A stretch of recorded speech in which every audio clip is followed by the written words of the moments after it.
Hello guys, स्वागत है आप सभी का हमारे को नए वीडियो में। तो आज की वीडियो में जानेंगे कि आप अपने किसी भी इनफिक्स वाले डिवाइस में फ्रेंड्स आपको अपना कैसे कस्टम रिंगटोन सेट करना है। तो गाइस वीडियो को शुरू करने से पहले अगर आप हमारे चैनल पे नए हैं तो वीडियो को लाइक एंड सब्सक्राइब जरूर कर लें।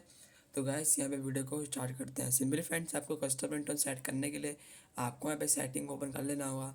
सेटिंग ओपन करने के बाद गाइस यहाँ पे आपको इंटरफेस में देखने को मिल जाता है। स्क्रॉल करने के बाद साउंड एंड वाइब्रेशन, तो आपको यहाँ पे क्लिक करके इधर ही गाइस आपको नीचे स्क्रॉल करने के बाद आपको यहाँ पे दिख जाता है सिम वन रिंगटोन। तो आपको यहाँ पे क्लिक करके इजीली क्लिक करने के बाद फ्रेंड्स यहाँ पे आपके कस्टम रिंगटोन आ जाएंगे जैसे कि आपके फ़ोन के हैं, जो आप फ्रेंड्स खुद कस्टमाइज़ करके अपने रिंगटोन सेट कर सकते हैं।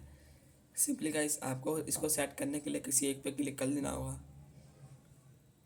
क्लिक करने के बाद फ्रेंड्स आपको बैक चले जाना है। बैक जाने के बाद यहाँ पे फ्रेंड्स आपको करना क्या है, आपको यहाँ पे कस्टम रिंगटोन पे ऑटोमेटिकली सेट हो जाएगा। तो इस तरीके से फ्रेंड्स आप अपने किसी भी इनफिक्स वाले डिवाइस में आपको कस्टम रिंगटोन सेट करना आ जाएगा। तो मैं मिलता हूँ नेक्स्ट वीडियो में। Good bye friends.